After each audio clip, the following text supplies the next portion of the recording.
तुम्ही स्वतः एक वकील आहात, तर तुम्ही जो काही भाषण या ठिकाणी सादरीकरण केलेलं आहे मराठी राज्यभाषेच्या निमित्तानं तुमचं मत काय सांगता? मराठी भाषेवरती प्रेम करा. जसं आपली आई आहे, आपली आई आपल्यावरती जसं प्रेम करत असते, जसं आपल्यावर संस्कार करत असे, तशीच आपली मराठी भाषेवरती आपण प्रेम केलं, आपण संस्कार केले तर ती मराठी भाषा ही आपल्या ह्याच्यामध्ये आपल्याला प्रेम निर्माण करते, संस्कार निर्माण करत असते. आपण म्हणत असतो 1ली ते 10वी पर्यंत शिक्षण हे मराठी भाषेत झालंच पाहिजे, कारण मी स्वतः मराठी भाषेची विद्यार्थिनी आहे.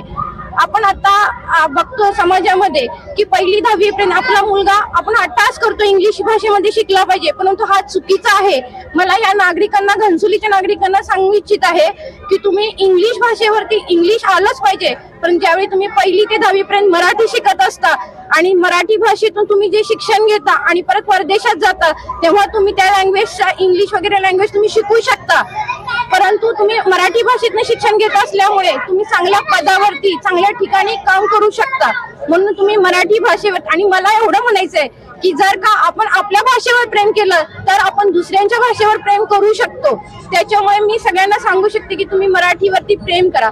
आणि मी तुम्हाला आज एक आदरपूर्वक सांगू शकते की आज मी सेक्टर 5 मध्ये घनसोलीमध्ये राहते, परंतु आजपर्यंत कुठल्याही मराठी कार्यक्रमामध्ये इथं कोणताही नगरसेवक कधी आजपर्यंत आलेला नाहीये, परंतु आज आमचे लाडके दादा आहेत प्रशांत दादा पाटील, तर हे आज पहिल्यांदाच इथे या कार्यक्रमाला आलेले आहेत नगरसेवक म्हणून. त्यामुळे आम्ही एक भाग्य समजतो की आज आम्हाला कार्यक्रमाला आमचे नगरसेवक मिळालेले आहेत.